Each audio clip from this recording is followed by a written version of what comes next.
ಪ್ರೀತಿಯ ವಿದ್ಯಾರ್ಥಿಗಳೇ, ಎಲ್ಲರಿಗೂ ಬೆಳಗಿನ ಶುಭ ವಂದನೆಗಳು. ನಾವು ನಿನ್ನೆ ತರಗತಿಯಲ್ಲಿ ನಾಗ್ತಿಹಳ್ಳಿ ಚಂದ್ರಶೇಖರ್ ಅವರು ಬರೆದಿರುವ ಪ್ರವಾಸ ಕಥನ ಬುದ್ಧ ಬಿಸಲೂರಿನವನು ಎನ್ನುವ ಗದ್ಯ ಪಾಠವನ್ನು ಅಧ್ಯಯನ ಮಾಡ್ತಾ ಇದ್ವಿ.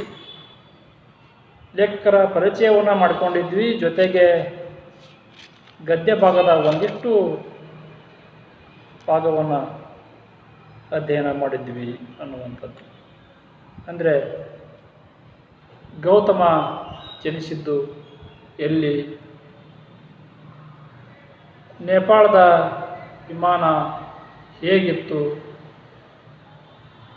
ಜೊತೆಗೆ ಮಹಾನ್ ವ್ಯಕ್ತಿಗಳ ದರ್ಶನ ಅರ್ಥವಾಗುವುದು ಹೇಗೆ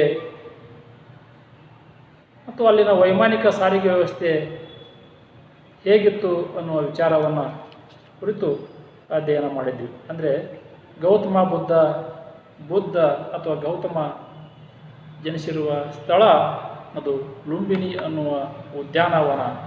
ಆ ಚಿಕ್ಕ ಉದ್ಯಾನವನ ಇವತ್ತು ಬೌದ್ಧರಿಗೆ ಅವರ ಹೊಸತಾದ ಬೆಳಕೊಂದನ್ನು ತೋರಿಸ್ತಾ ಇದೆ. ಜೊತೆಗೆ ಬೌದ್ಧರಲ್ಲದವರಿಗೂ ಕೂಡ ಒಂದು ಕುತೂಹಲವನ್ನು ಹುಟ್ಟಿಸಿ ಅವರ ಗೌರವಕ್ಕೂ ಪಾತ್ರನಾಗಿರ್ತಕ್ಕಂಥ ವ್ಯಕ್ತಿ ಗೌತಮ. ಹೀಗೆ ಇವತ್ತು ದಕ್ಷಿಣ ನೇಪಾಳದ ಆ ಸಣ್ಣ ಉದ್ಯಾನವನ ಲುಂಬಿನಿ ಬೌದ್ಧ ಮಾರ್ಗಿಗಳ ಪಾಲಿಗೆ ಒಂದು ಪವಿತ್ರ ಸ್ಥಳವಾಗಿ ಕಂಡುಬರ್ತಾ ಇದೆ. ಹಾಗೆ ಲೇಖಕರಿಗೆ ಈ ದೊಡ್ಡವರ ಹುಟ್ಟೂರನ್ನು, ಅವರ ಬೆಳೆದ ಪರಿಸರವನ್ನು ನೋಡಬೇಕು ಅನ್ನೋ ಕುತೂಹಲ ಬಹಳ ದಿನಗಳಿಂದಲೂ ಇತ್ತಂತೆ. ಅದು ಕುವೆಂಪುವಿನಿಂದ ಆರಂಭ ಆಗಿ ನಂತರ ಗಾಂಧೀಜಿಯವರ ಒಂದು ಪೋರಬಂದರ್ ಆಗಿರ್ಬೋದು, ಇಂಗ್ಲೆಂಡ್ನಲ್ಲಿರ್ತಕ್ಕಂಥ ಶೇಕ್ಸ್ಪಿಯರ್ನ ಮನೆಯಾಗಿರ್ಬೋದು, ಆಸ್ಟ್ರಿಯಾದಲ್ಲಿರುವ ಮೊಜಾಟನ ಮನೆ, ಐರ್ಲೆಂಡಿನಲ್ಲಿರುವ ಆಸ್ಕರ್ ವೈಲ್ಡರ ಮನೆ, ಹೀಗೆ ಅವರ ಪಟ್ಟಿ ಬೆಳೀತಾನೆ ಹೋಗ್ತಾ ಇದೆ. ಆ ಮೊಜಾಟನ ಊರಿಗೆ ಹೋಗಬೇಕಾದ್ರೆ ಮಾರ್ಗ ಮಧ್ಯದಲ್ಲಿ ಹಿಟ್ಲರನ ಹುಟ್ಟಿದ ಮನೆಯೂ ಕೂಡ ಸಿಗ್ತಾ ಇದೆ ಅನ್ನುವ ವಿಚಾರವನ್ನು ಕೂಡ ನಮಗೆ ತಿಳಿಸಿಕೊಟ್ಟಿದ್ರು. ಅಂದರೆ ಈ ದೊಡ್ಡವರ ಅಥವಾ ಮಹಾನ್ ವ್ಯಕ್ತಿಗಳ ದರ್ಶನವನ್ನು ಅಥವಾ ಆಶಯವನ್ನು ಅರ್ಥ ಮಾಡಿಕೊಳ್ಬೇಕು ಅಂತಂದರೆ ಅವರ ಕೃತಿಗಳನ್ನು ಓದಿದರೆ ಸಾಕು. ಅವರ ಹುಟ್ಟಿದ ಊರನ್ನು ಅಥವಾ ಮನೆಯನ್ನು ನೋಡಲೇಬೇಕು ಅಂತಿಲ್ಲ. ಹಾಗಂತ ಹೇಳಿ ಎಲ್ಲರ ಮನೆಗಳನ್ನು, ಎಲ್ಲರ ಸ್ಥಳಗಳನ್ನು ನೋಡಲಿಕ್ಕೆ ಸಾಧ್ಯವೂ ಇಲ್ಲ. ಏನಪ್ಪ ಅಂದರೆ ಹಾಗೆ ನೋಡೋದ್ರಿಂದ ಒಂದು ವಿಶೇಷ ಅನುಭವ ನಮ್ಮ ಅನುಭವಕ್ಕೆ ಬರ್ತಾ ಇದೆ. ಯಾಕೆಂದ್ರೆ ಹೇಳ್ತಾರೆ, ಇವತ್ತೂ ಕೂಡ ಗಾಂಧೀಜಿಯವ್ರ ನೆನಪಾದಾಗ ಅವರಿಗೆ ಸಬರಮತಿ ಆಶ್ರಮ ಚಿತ್ರ ಕಣ್ಣಿಗೆ ಬರ್ತಾ ಇದೆ ಅಂತ ಅನ್ನುವಂಥ. ಬಹುಶಃ ನೀವು ಕೂಡ ಈಗ ಬಹಳಷ್ಟು ಸ್ಥಳಗಳಿಗೆ ಪ್ರವಾಸ ಹೋಗಿ ಬಂದಿರ್ತೀರಿ. ಈಗ ಪ್ರವಾಸ ಹೋಗಿ ಬಂದಿರೋ ಸಂದರ್ಭದಲ್ಲಿ ಅಥವಾ ಬಾದಾಮಿ, ಐಹೊಳೆ ಅಂದ ಕೂಡಲೇ ನಿಮಗೆ ಅಲ್ಲಿನ ಗುಹೆಗಳು ನೆನಪಿಗೆ ಬರುವಂತಹದ್ದು, ಮೈಸೂರು ಅಂದ ಕೂಡಲೇ ಅರಮನೆ ಅಥವಾ ಜೂ ಅಥವಾ KRS ಇವುಗಳು ನೆನಪುರುವಂಥದ್ದು. ತಕ್ಷಣಕ್ಕೆ ನಿಮ್ಮ ಮನಸ್ಸು ಆ ಕಡೆ ಹೋಗ್ತಾ ಇದೆ, ಆಕರ್ಷಿತವಾಗ್ತಾ ಇದೆ. ಹಾಗಾಗಿ ಹೇಳ್ತಾರೆ ಲೇಖಕರು, ಆ ಮೊಜಾಟನ ಸಂಗೀತ ನೆನಪಾದಾಗ ಅವರಿಗೆ ಆ ಆಲ್ಪ್ಸ್ ಪರ್ವತಗಳ ತಪ್ಪಲಿನಲ್ಲಿರ್ತಕ್ಕಂಥ ಸಾಲ್ಜ್ಬರ್ಗ್ ಅಂತಕ್ಕಂಥ ಒಂದು ಪ್ರಶಾಂತ ನಗರದ ಮೇಲೆ ಬೀಸುವಂಥ ತಂಗಾಳಿಯ ನೆನಪಾಗ್ತಾ ಇದೆ. ಇಲ್ಲಿವರೆಗೂ ನಾವು ಕಳೆದ ಅವಧಿಯಲ್ಲಿ ಅಧ್ಯಯನ ಮಾಡಿದ್ದೀವಿ. ಮುಂದಿನ ಭಾಗ ನೋಡಿ, ಪುಟ ಸಂಖ್ಯೆ 119.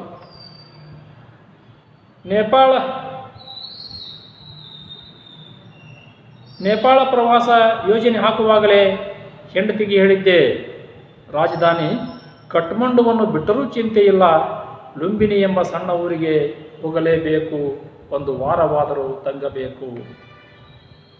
ಲೇಖಕರು ಅಂದರೆ ನಾಗ್ತಿಹಳ್ಳಿ ಚಂದ್ರಶೇಖರ್ ಅವರು ತಮ್ಮ ಹೆಂಡತಿಗೆ ಹೇಳಿದ್ರಂತೆ, ಅಂದರೆ ಈ ನೇಪಾಳದ ಪ್ರವಾಸವನ್ನು ಮಾಡಬೇಕು ಅನ್ನೋ ಯೋಜನೆಯನ್ನು ಮಾಡಬೇಕಾದ್ರೆ ಪ್ಲ್ಯಾನ್ ಮಾಡುವಾಗಲೇ ಹೆಂಡತಿ ಜೊತೆಗೆ ಮಾತಾಡಿದ್ರಂತೆ.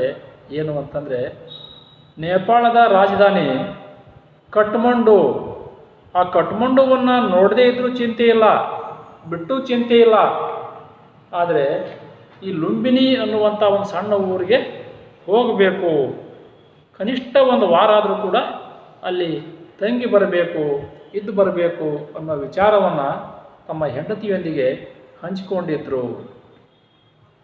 ಯಾಕಾಗಿ ಈ ವಿಚಾರವನ್ನು ಹಂಚಿಕೊಳ್ತಾರೆ ಅಂದರೆ, ಅಮೇರಿಕಾದಂಥ ದೊಡ್ಡ ದೇಶ ತನ್ನ ಶ್ರೀಮಂತಿಕೆ ಮತ್ತು ದರ್ಪದಿಂದ ಹುಟ್ಟಿಸುವ ಆಕರ್ಷಣೆಗಿಂತ ನೇಪಾಳದಂಥ ಪುಟ್ಟ ಬಡ ದೇಶಗಳು ತಮ್ಮ ಒಡಲಲ್ಲಿ ತುಂಬಿಕೊಂಡ ಚರಿತ್ರೆ, ಸಂಸ್ಕೃತಿ, ಧಾರ್ಮಿಕ ಶ್ರದ್ಧೆ, ಬಡತನ ಮತ್ತು ರಾಜಕೀಯ ಅಸ್ಥಿರತೆಗಳಿಂದ ಆಸಕ್ತಿ ಮೂಡಿಸುತ್ತವೆ. ನೋಡಿ, ಜಗತ್ತಿನ ದೊಡ್ಡಣ್ಣ ಅಂತ ಹೇಳಿ ಕರಿತೀವಿ ಅಮೇರಿಕಾ ದೇಶವನ್ನು. ಅದು ಯಾಕಾಗಿ ಕರಿತೀವಿ ಅಂತಂದರೆ, ಅದು ಹೆಚ್ಚು ಶ್ರೀಮಂತ ರಾಷ್ಟ್ರ, ಹಾಗೆ ಅಷ್ಟೇ ಅಹಂಕಾರಿ ರಾಷ್ಟ್ರನೂ ಕೂಡ. ಎಷ್ಟು ಶ್ರೀಮಂತ ರಾಷ್ಟ್ರ ಆಯಿತೋ ಅಷ್ಟೇ ಅಹಂಕಾರನೂ ಕೂಡ ಆ ದೇಶಕ್ಕೆ ಇದೆ ಅಂತಕ್ಕಂಥದ್ದು. ಹಾಗಾಗಿ ಅದರ ಮೇಲಿನ ಆಕರ್ಷಣೆಗಿಂತ ಈ ನೇಪಾಳದಂಥ ಒಂದು ಚಿಕ್ಕ ರಾಷ್ಟ್ರ, ಪುಟ್ಟ ರಾಷ್ಟ್ರ, ಜೊತೆಗೆ ಬಡ ರಾಷ್ಟ್ರ, ಆದರೂ ಕೂಡ ತನ್ನ ಒಡಲಲ್ಲಿ ತಂದೆ ಆಗಿರ್ತಕ್ಕಂತಹ ಒಂದು ಇತಿಹಾಸವನ್ನು, ಚರಿತ್ರೆ, ತನ್ನದೇ ಆಗಿರ್ತಕ್ಕಂಥ ಸಂಸ್ಕೃತಿಯನ್ನು, ಧಾರ್ಮಿಕ ಶ್ರದ್ಧೆಯನ್ನು ಮತ್ತು ರಾಜಕೀಯ ಅಸ್ಥಿರತೆಗಳು, ಡೋಲಾಯಮಾನ ಸ್ಥಿತಿ, ರಾಜಕೀಯ ಅಸ್ಥಿರತೆಗಳು ಅಂದರೆ ಡೋಲಾಯಮಾನ ಸನ್ನಿವೇಶಗಳು ಮೇಲಿಂದ ಮೇಲೆ ಅಲ್ಲಿ ಕಾಣಿಸಿಕೊಳ್ತವೆ. ಈ ಎಲ್ಲ ಅಂಶಗಳಿಂದಾಗಿ ಆ ದೇಶ ನಮ್ಮನ್ನು ತಮ್ಮತ್ತ ಗಮನ ಸೆಳೀತಾ ಇದೆ, ತನ್ನತ್ತ ಆಕರ್ಷಿಸ್ತಾ ಇದೆ. ಯಾಕಾಗಿ ಅಂದರೆ ಇವೆಲ್ಲ ಅಂಶಗಳ ಕಾರಣವಾಗಿ ಅಂತ ಹೇಳ್ತಾರೆ ಲೇಖಕರು. ಹಾಗಾಗಿ ಹೆಂಡತಿಯೊಂದಿಗೆ ಹಂಚಿಕೊಂಡಿದ್ರಂತೆ, ಕಠ್ಮಂಡುವನ್ನು ಬಿಟ್ಟರೂ ಚಿಂತೆ ಇಲ್ಲ, ಆ ಲುಂಬಿನಿ ಅಂತಕ್ಕಂಥ ಸ್ಥಳವನ್ನು ನಾವು ನೋಡಲೇಬೇಕು, ಒಂದು ವಾರ ಆದರೂ ಕನಿಷ್ಠ ಅಲ್ಲಿ ತಂಗಲೇಬೇಕು ಅಂತೇಳಿ. ಲುಂಬಿನಿಯನ್ನು ಸೇರಲು ಬಹುದೂರದ ರಸ್ತೆ ಪ್ರಯಾಣ. ಗುಡ್ಡಗಾಡನ್ನು ಹಿಡಿದು ಬಟಾಬೈಲನ್ನು ಹಿಡಿದು ಗಂಟೆಗಟ್ಟಲೆ ಸಾಗಬೇಕು. ಹಾಗಾದರೆ ಆ ಲುಂಬಿನಿಯನ್ನು ತಲುಪಬೇಕು ಅಂತಂದರೆ ಬಹುದೂರದ ರಸ್ತೆ ಪ್ರಯಾಣ, ಬಹಳಷ್ಟು ದೂರ ರಸ್ತೆ ಮಾರ್ಗವಾಗಿ ಪ್ರಯಾಣವನ್ನು ಮಾಡಬೇಕಿತ್ತು. ಹಾಗಾಗಿ ಅಲ್ಲಿ ಆ ಗುಡ್ಡ ಹತ್ತೋದು, ಇಳಿಯೋದು, ಜೊತೆಗೆ ಬಟಾಬೈಲಿನ ಪ್ರದೇಶ, ವಿಶಾಲವಾದ ಬಯಲು ಪ್ರದೇಶವನ್ನು ಹಿಡ್ಕೊಂಡು ಗಂಟೆಗಟ್ಟಲೆ ಸಾಗಬೇಕು. ಅಲ್ಲಿ ವೇಗವೆನ್ನುವುದೇ ಕಾಲಧರ್ಮವಾಗಿರುವಾಗ ಸಮಯ ಅಲ್ಲೇ ಹೆಚ್ಚು ಕಳೆದು ಬಿಡ್ತೀವಿ, ಹೆಚ್ಚಿನ ಸಮಯವನ್ನು ಅಲ್ಲೇ ಹರಣ ಮಾಡ್ತೇವೆ. ಹಾಗಾಗಿ ಪರ್ವತಗಳ ನಾಡಿನಲ್ಲಿ ರಸ್ತೆಗಳ ಮೂಲಕ ಊರಿಂದ ಊರಿಗೆ ಹೋಗಲು ಹೆಚ್ಚು ಸಮಯ ಬೇಕು. ಹಾಗಾದರೆ ಆ ಪರ್ವತಗಳಿಂದ ತುಂಬಿರುವಂಥ ನೇಪಾಳದಲ್ಲಿ ರಸ್ತೆಗಳ ಮೂಲಕ ಒಂದೂರಿಂದ ಇನ್ನೊಂದೂರಿಗೆ ಹೋಗಬೇಕು ಅಂತಂದರೆ ಬಹಳಷ್ಟು ಸಮಯ ಬೇಕಾಗ್ತಾ ಇತ್ತು. ಆದ್ದರಿಂದ ನೇಪಾಳಿ ಸರ್ಕಾರ ಪುಟ್ಟ ಊರುಗಳಿಗೆಲ್ಲ ಪುಟ್ಟ ವಿಮಾನ ನಿಲ್ದಾಣ ನಿರ್ಮಿಸಿ ಸುಮಾರು 25 ಜನ ಪ್ರಯಾಣಿಕರನ್ನು ಕೊಂಡೊಯ್ಯುವ ವಿಮಾನಗಳನ್ನು ಹಾರಲು ಬಿಟ್ಟಿದೆ.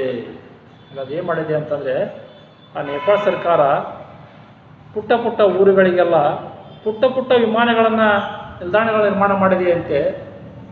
ಆ ವಿಮಾನ ನಿಲ್ದಾಣ ನಿರ್ಮಾಣ ಮಾಡಿ ವಿಮಾನಗಳನ್ನು ಹಾರಲಿಕ್ಕೆ ಬಿಟ್ಟಿದೆಯಂತೆ. ನೋಡಿ, ಆ ವಿಮಾನಗಳು ಸುಮಾರು 25 ಜನ ಪ್ರಯಾಣಿಕರನ್ನು ಹೊತ್ತೊಯ್ತಾವೆ. ಆ ವಿಮಾನಗಳು ಎಷ್ಟು ಜನ ಪ್ರಯಾಣಿಕರನ್ನ ಹೊರುವಂಥ ಸಾಮರ್ಥ್ಯ ಹೊಂದಿದ್ದಾವೆ ಅಂತಂದರೆ 25 ಜನ ಪ್ರಯಾಣಿಕರನ್ನ ಹೊರ್ತಾವೆ.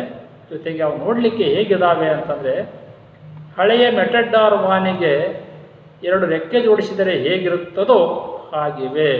ನೋಡಲಿಕ್ಕೆ ಹೇಗೆ ಕಾಣ್ತಾವೆ.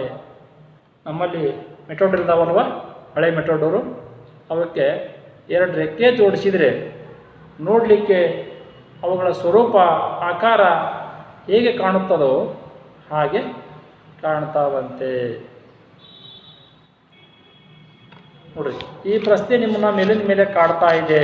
ಮೇಲಿನ ಮೇಲೆ ಪ್ರಶ್ನೆ, ನೇಪಾಳದ ವೈಮಾನಿಕ ಸಾರಿಗೆ ವ್ಯವಸ್ಥೆ ಹೇಗಿದೆ? ಅವಾಗ ಈ ವಿಚಾರವನ್ನು ಬರೀಬೇಕಾಗ್ತಾ ಇದೆ. ಈ ವಿಮಾನಗಳು ನೇಪಾಳದಂಥ ಪುಟ್ಟ ದೇಶದಲ್ಲಿ ಸುಮಾರು 30ಕ್ಕೂ ಹೆಚ್ಚು ವಿಮಾನ ಸಂಪರ್ಕಗಳಿವೆ. ಅಂದರೆ ಅದೊಂದು ಪುಟ್ಟ ರಾಷ್ಟ್ರ ಅಂತ ಹೇಳಿದ್ವಿ ಈಗಾಗಲೇ. ಅಂಥ ಪುಟ್ಟ ರಾಷ್ಟ್ರದಲ್ಲಿ 30ಕ್ಕೂ ಹೆಚ್ಚು ವಿಮಾನ ಸಂಪರ್ಕಗಳು ಒಂದು ವ್ಯವಸ್ಥೆಯನ್ನು ಕಾಣ್ತೀವಿ. ವಿಮಾನ ದರ ಕೂಡ ಶ್ರೀಸಾಮಾನ್ಯನ ಕೈಗೆಟುಕುವಂಥದ್ದು. ಅದರ ರೇಟು ಕೂಡ, ದರನೂ ಕೂಡ ಬಹಳ ದುಬಾರಿ ಏನಿಲ್ಲ. ಪ್ರತಿಯೊಬ್ಬರೂ ಕೂಡ ಹತ್ತಿ ಸಂಚಾರ ಮಾಡುವಂಥ ನಿಟ್ಟಿನಲ್ಲೇ ದರವನ್ನು ಕೂಡ ನಿಗದಿ ಮಾಡಲಾಗಿದೆ. ಗಂಟೆಗೊಮ್ಮೆ ಟ್ಯಾಕ್ಸಿಗಳಂತೆ ಸಂಚರಿಸುವ ಇವು ವಾರವೊಂದರಲ್ಲಿ ಹಿಮಗಿರಿಯ ಮೇಲೆ ಹಾರಿ ಇಡೀ ನೇಪಾಳವನ್ನು ದರ್ಶನ ಮಾಡಿಸುತ್ತವೆ. ಹಾಗಾದರೆ ಏನು ಹೇಳ್ತಾರೆ? ಗಂಟೆಗೊಮ್ಮೆ ಟ್ಯಾಕ್ಸಿಗಳಂತೆ, ಒಂದು ತಾಸಿಗೊಮ್ಮೆ ಮೆಟ್ರೋಡರ್ಗಳು ಅಥವಾ ಟ್ಯಾಕ್ಸಿಗಳು ಹೇಗೆ ಪ್ರಯಾಣಿಕ ಕುತ್ಕೊಂಡು ಹೋಗ್ತಾವೋ ಹಾಗೆ ಅವಕ್ಕೂ ಕೂಡ ಅಷ್ಟು ಸಮಯ ಕಾಯಬೇಕಾಗಿಲ್ಲ, ಗಂಟೆಗೊಂದು ಬರ್ತಾವೆ. ಹಾಗೆ ಬಂದಿರತಕ್ಕಂಥ ವಿಮಾನಗಳು ಪ್ರಯಾಣಿಕರನ್ನು ಹೊತ್ಕೊಂಡು ಇಡೀ ನೇಪಾಳದ ಹಿಮಾಲಯ ಪರ್ವತಗಳ ಮೇಲೆ ಅಡ್ಡಾಡ್ತಾ ನೇಪಾಳದ ಒಂದು ಪರಿಚಯವನ್ನು ಮಾಡಿಸ್ತಾವೆ. ಈ ವ್ಯವಸ್ಥೆ ಭಾರತಕ್ಕೂ ಅನುಕರಣೀಯ. ನೋಡಿ, ಲೇಖಕರು ಹೇಳ್ತಾರೆ, ಇಂಥ ಒಂದು ವ್ಯವಸ್ಥೆ ಭಾರತದಲ್ಲೂ ಕೂಡ ಮಾಡಬೇಕು, ಅದು ಅನುಕರಣೆ ಮಾಡಲಿಕ್ಕೆ ಯೋಗ್ಯವಾಗಿದೆ. ಯಾಕೆ ಅಂತಂದರೆ ಕಾರವಾರ, ಶಿವಮೊಗ್ಗ, ಹಾಸನ, ಬೀದರ್, ಚಿತ್ರದುರ್ಗ ಮುಂತಾದ ಊರುಗಳಿಗೆ ಕಡಿಮೆ ದರಗಳಲ್ಲಿ ಒಂದೇ ಗಂಟೆಯಲ್ಲಿ ತಲುಪುವ ಅವಕಾಶವಿದ್ದರೆ ಎಷ್ಟೊಂದು ಸಮಯ ಉಳಿಸಬಹುದು. ನೋಡಿ, ಅದೇನಾಗಿದೆ ಅಂತಂದ್ರೆ ಇಲ್ಲಿ ಹೇಳಿರುವಂಥ ಸ್ಥಳಗಳಿಗೆ ಹೋಗಬೇಕಾದ್ರೆ ರಸ್ತೆ ಮಾರ್ಗವಾಗಿಯೇ ಹೋಗಬೇಕು, ಬಷ್ಟು ಸಮಯವನ್ನು ಮೀಸಲಿಡಬೇಕು. ಕಾರವಾರದಿಂದ ಶಿವಮೊಗ್ಗಕ್ಕೆ ಅಥವಾ ಕಾರವಾರದಿಂದ ಹಾಸನಕ್ಕೆ ಹೀಗೆ ಒಂದು ಸ್ಥಳದಿಂದ ಮತ್ತೊಂದು ಸ್ಥಳಕ್ಕೆ ಹೋಗಬೇಕು ಅಂತಂದ್ರೆ ರಸ್ತೆ ಮಾರ್ಗವಾಗಿ ಬಷ್ಟು ಸಮಯವನ್ನು ನಾವು ಪೋಲು ಮಾಡ್ತೇವೆ ಅಥವಾ ಹಾಳು ಮಾಡ್ತೇವೆ, ಹರಣ ಮಾಡ್ತೇವೆ. ಹಾಗಾಗಿ ಇಂಥ ಒಂದು ಪುಟ್ಟ ವಿಮಾನಗಳ ವ್ಯವಸ್ಥೆ ಭಾರತಕ್ಕೂ ಕೂಡ ಅನುಕರಣೆ ಮಾಡಲಿಕ್ಕೆ ಯೋಗ್ಯವಾಗಿದೆ. ಕಡಿಮೆ ದರಗಳಲ್ಲಿ ಒಂದೇ ಗಂಟೆಯಲ್ಲಿ ತಲುಪುವ ಅವಕಾಶವಿದ್ದರೆ ಎಷ್ಟೊಂದು ಸಮಯ ಉಳಿಸಬಹುದು. ರೇಟ್ ಕಡಿಮೆನೂ ಇರ್ತಾ ಇದೆ, ಬೇಗನೂ ತಲುಪ್ತಾ ಇದ್ದೀವಿ, ನಮ್ಮ ಸಮಯವನ್ನು ನಾವು ಉಳಿಸಬಹುದು. ಹಿಮಪರ್ವತಗಳನ್ನು ಹಿಂದಕ್ಕೆ ಬಿಟ್ಟು ತಂಪು ಗಾಳಿಯನ್ನು ಮರೆತು ರಣಗುಡುವ ಬಿಸಿಲಿಗೆ ಒಡ್ಡಿಕೊಳ್ಳಬೇಕು. ಹಾಗಾದರೆ ಹೀಗೆ ಹೋಗ್ತಾ ಹಿಮಪರ್ವತಗಳನ್ನು ಹಿಂದಕ್ಕೆ ಬಿಟ್ಟು ಅಂದರೆ ಅವುಗಳನ್ನ ದಾಟಿಕೊಂಡು ಮುಂದೆ ಸಾಗಿದರೆ ತಂಪು ಗಾಳಿಯನ್ನು ಮರೆತು ಆಹ್ಲಾದಕರವಾಗಿರುವಂತಹ ಆ ಗಾಳಿಯನ್ನು ಮರೆತು, ಹಿತವಾದ ಗಾಳಿಯನ್ನು ಮರೆತು ಲುಂಬಿನಿಗೆ ಹೋಗುವಂಥ ಸಂದರ್ಭವನ್ನು ಕುರಿತು ಹೇಳ್ತಾ ಇದ್ದಾರೆ. ಹಿಮಪರ್ವತಗಳನ್ನು ಹಿಂದಕ್ಕೆ ಬಿಟ್ಟು ತಂಪು ಗಾಳಿಯನ್ನು ಮರೆತು ಮುಂದಕ್ಕೆ ಹೋದರೆ ಅಲ್ಲಿ ಸಿಗುವಂಥದ್ದು ರಣಗುಡುವ ಬಿಸಿಲು. ಪ್ರಖರವಾದ ತೀಕ್ಷ್ಣವಾದ ಬಿಸಿಲಿನ ಒಂದು ತಾಪ ಉರಿಯನ್ನು ಕಾಣ್ತೇವೆ. ಆ ಬಿಸಿಲಿಗೆ ಒಡ್ಡಿಕೊಳ್ಳಬೇಕು, ನಮ್ಮನ್ನು ನಾವೇ ಆ ಬಿಸಿಲಿಗೆ ಒಡ್ಡಿಕೊಳ್ಳಬೇಕು ಅಂತ ಒಂದು ಪ್ರಖರವಾದ ತೀಕ್ಷ್ಣವಾದ ಬಿಸಿಲಿನ ಶಾಖವನ್ನು ಅಲ್ಲಿ ಕಾಣ್ತೇವೆ. ಭಾರತದ ಗಡಿಯತ್ತ ಸಮೀಪಿಸುವಾಗ ಲುಂಬಿನಿ ಸಿಗುತ್ತದೆ. ಲುಂಬಿನಿ ನೇಪಾಳದಿಂದ ಭಾರತದ ಕಡೆಗೆ ಬರಬೇಕಾದ್ರೆ ಗಡಿಯಲ್ಲಿ ಈ ಲುಂಬಿನಿ ಅನ್ನುವ ಸ್ಥಳ ದೊರಕ್ತಾ ಇದೆ. ಪರ್ವತಗಳು ಕಟ್ಟಿಕೊಡುವ ಮಾಯೆಯ ಮಹತ್ವ ತಿಳಿಯುವುದೇ ಆಗ. ನೋಡಿ, ಅಲ್ಲಿವರೆಗೂ ತಂಪಾಗಿರ್ತಕ್ಕಂಥ ಪ್ರದೇಶದಲ್ಲಿ ಸಂಚಾರ ಮಾಡಿ ಬಂದಿರತಕ್ಕಂಥ ಪ್ರಯಾಣಿಕರಿಗೆ ಅದರ ಮಹತ್ವ ಏನು, ಪರ್ವತಗಳ ಅಥವಾ ತಪ್ಪಲಿನ ಪ್ರದೇಶದಲ್ಲಿ ಸಿಗುವಂಥ ಗಾಳಿ, ಒಂದು ವಾತಾವರಣ, ಅದರ ಅನುಭವ ಯಾವಾಗ ಗೊತ್ತಾಗ್ತಾ ಇದೆ ಅಂತಂದರೆ ಯಾವಾಗ ಬಿಸಿಲಿಗೆ ನಮ್ಮ ಮೈಯನ್ನು ಒಡ್ಡಿಕೊಳ್ತೇವೋ, ತೆರೆದುಕೊಳ್ತೇವೋ ಆಗ ಆ ಪರ್ವತಗಳ ಒಂದು ಮಹತ್ವ ನಮಗೆ ಅರ್ಥ ಆಗ್ತಾ ಇದೆ. ಯಾವಾಗ ಒಂದು ವಸ್ತುವನ್ನು ಕಳ್ಕೊಳ್ತೇವೋ ಆಗ ಆ ವಸ್ತುವಿನ ಬೆಲೆ ಹೆಚ್ಚಾಗ್ತಾ ಇದೆ ಅಥವಾ ಅದರ ಮಹತ್ವ ನಮಗೆ ಕಂಡು ಬರ್ತಾ ಇದೆ.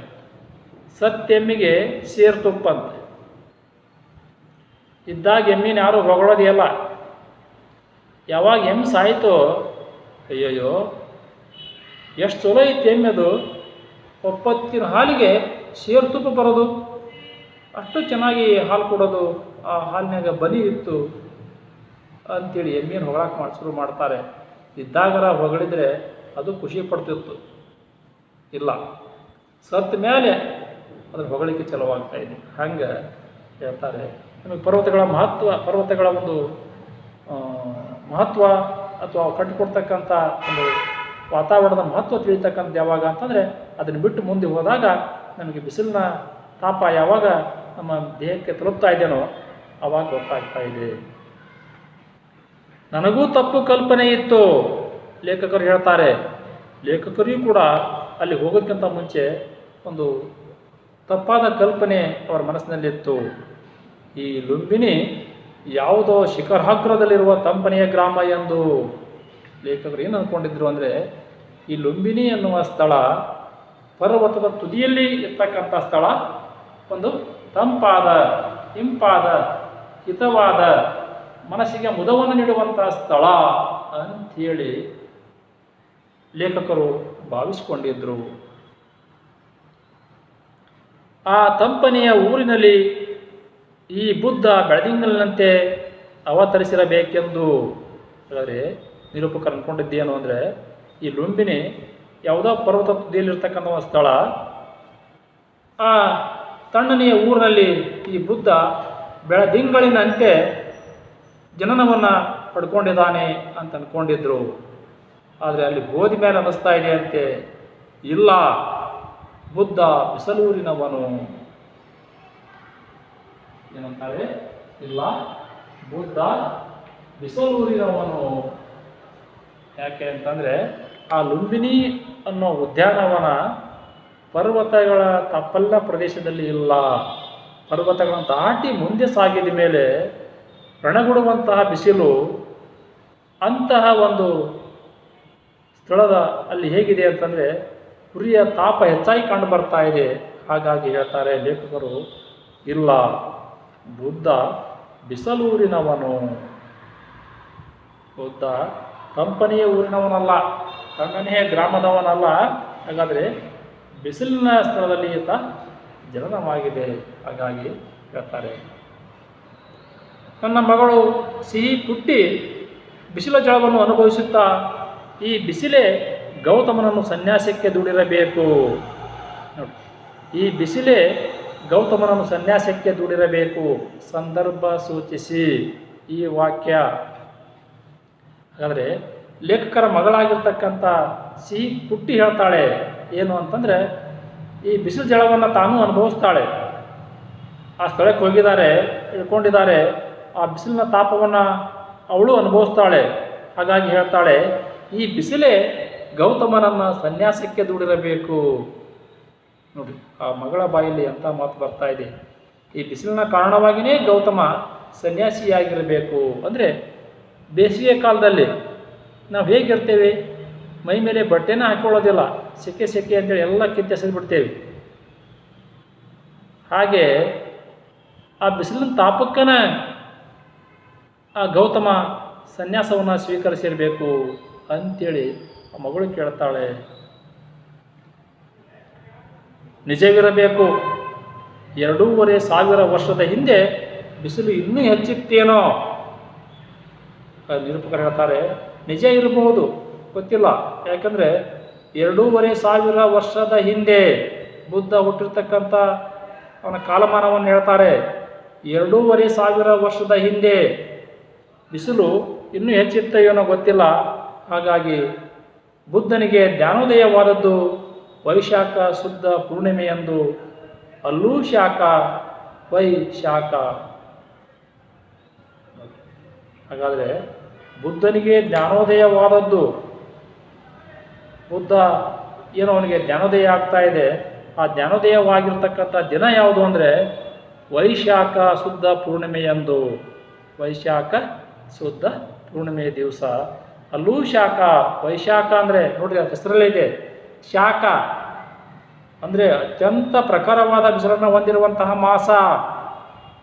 ವೈಶಾಖ ಮಾಸ ಅಂದರೆ ತೀಕ್ಷ್ಣವಾದ ಬಿಸಿಲಿನ ಜಳವನ್ನು ಹೊಂದಿರುವಂತಹ ಮಾಸ. ಅದಕ್ಕೆ ಹೇಳ್ತಾರೆ ಆ ವೈಶಾಖ ಮಾಸದಲ್ಲಿ ಅವನಿಗೆ ಕೂಡ ಜ್ಞಾನೋದಯವಾಗಿದೆ. ಅಲ್ಲೂ ಶಾಖ, ವೈಶಾಖ, ಇಲ್ಲಿ ಶಾಖ. ಈ ಶಾಖವೆಂಬುದು ಸಾಂಕೇತಿಕ. ಗೌತಮನಿಗೆ ಅಂಥದ್ದೊಂದು ಉರಿ ಅವನ ಮನೋಲೋಕವನ್ನು ನಿರಂತರವಾಗಿ ದಹಿಸುತ್ತಿತ್ತು.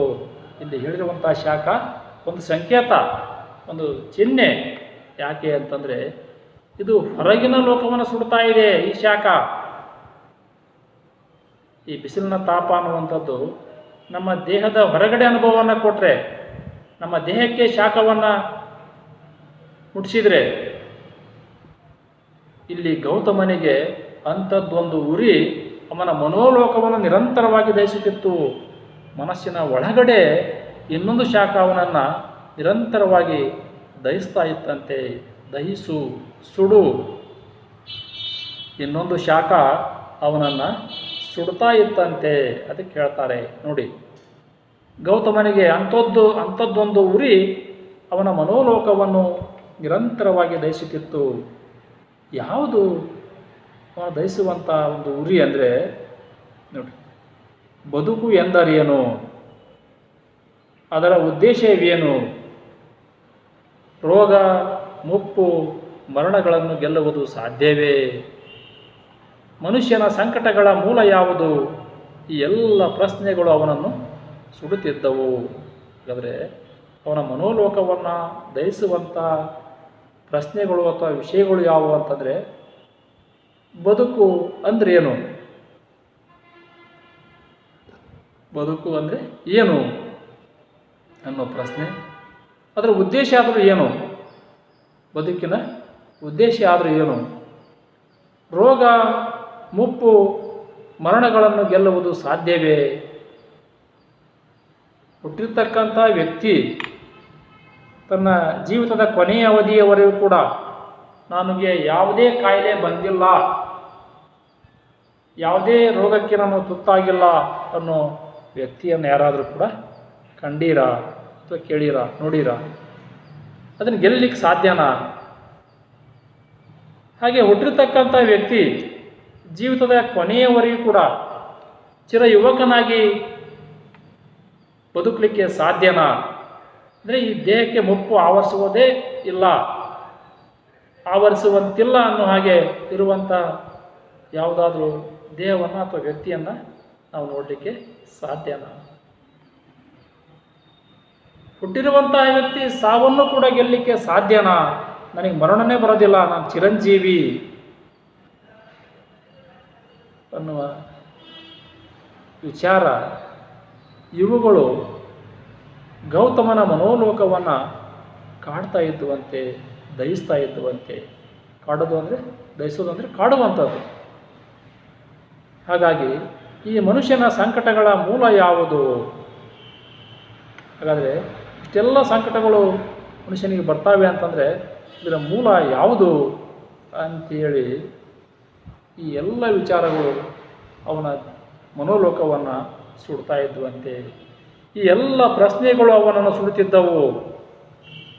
ತಾನು ದೊರೆ ಮಗನಾಗಿದ್ದು ನಾಳೆ ಚಕ್ರವರ್ತಿಯಾಗಿ ಸೇನೆ ಖಜಾನೆ ಎಲ್ಲವನ್ನೂ ಬಳಸಿದರೂ ಈ ಪ್ರಶ್ನೆಗೆ ಉತ್ತರ ದೊರಕಲಾರದೆಂದು ಖಚಿತವಾಗಿ ಅನಿಸಿತು. ಅವ ಮೊದಲಿಗೆ ದೊರೆಯ ಮಗ, ಹಾಗಾಗಿ ಏನೆಲ್ಲ ಇದೆ, ಸುಖ ಸಂಪತ್ತು ಐಶ್ವರ್ಯ ರಾಜ್ಯ ಕೋಶ ಎಲ್ಲ ಇದೆ. ಆದರೆ ಅದನ್ನೆಲ್ಲವನ್ನು ಕೂಡ ಬಳಸಿದರೂ ಕೂಡ ಅವನೇ ಮುಂದೆ ಚಕ್ರವರ್ತಿನೂ ಆಗ್ತಾನೆ, ಸೇನೆ ಇರ್ತಾ ಇದೆ, ಖಜಾನೆ ಇರ್ತಾ ಇದೆ.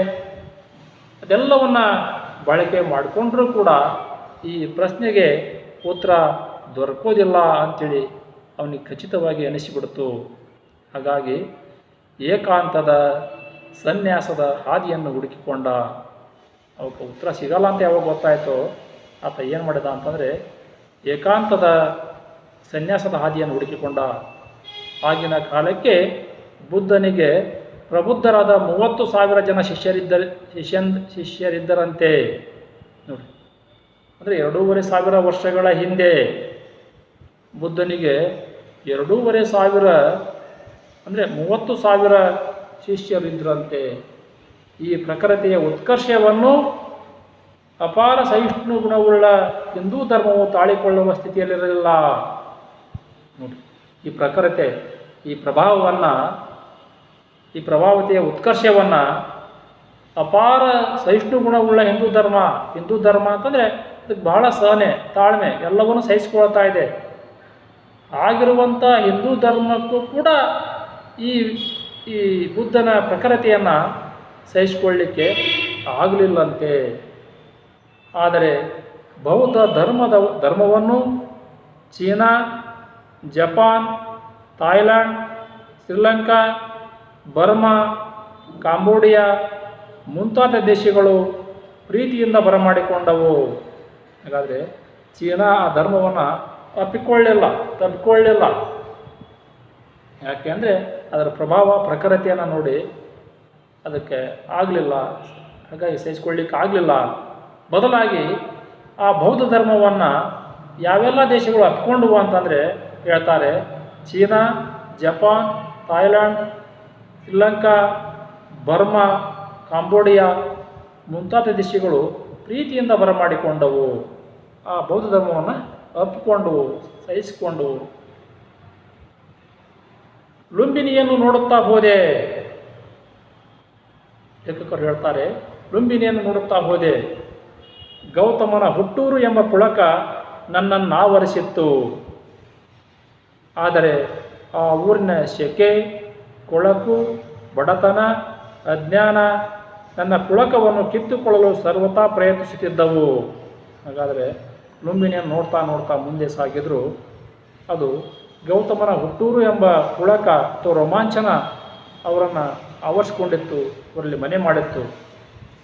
ಆದರೆ ಒಂದು ಕಡೆಗೆ ಆ ಊರಲ್ಲಿರ್ತಕ್ಕಂಥ ಸೆಕೆ, ಹಾಗೆ ಕೊಳಕು ಪ್ರದೇಶಗಳು, ಜೊತೆಗೆ ಬಡತನ, ಪುಟ್ಟ ರಾಷ್ಟ್ರ ಬಡತನದಿಂದ ತುಂಬಿದೆ.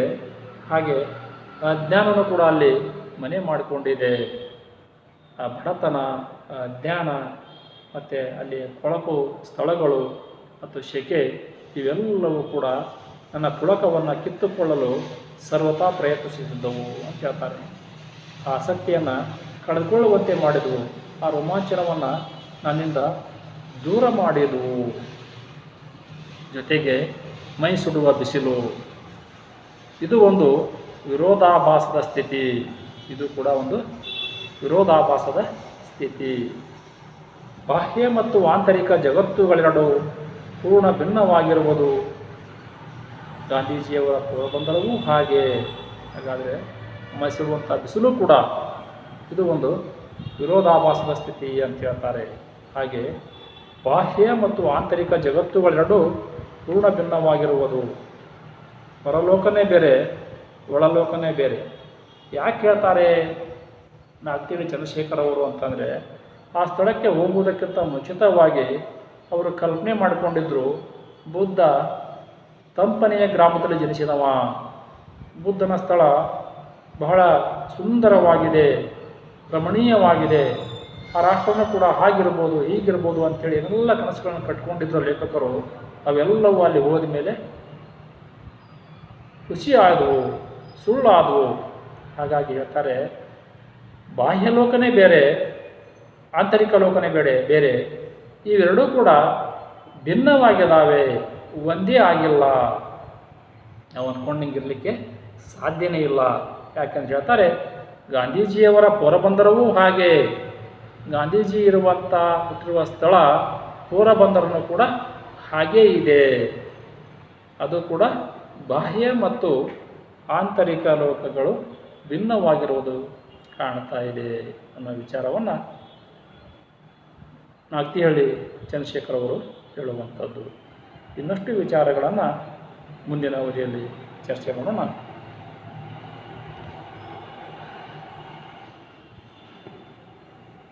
ಆತ್ಮೀಯ ವಿದ್ಯಾರ್ಥಿಗಳೇ, ಎಲ್ಲರಿಗೂ ಧನ್ಯವಾದಗಳು.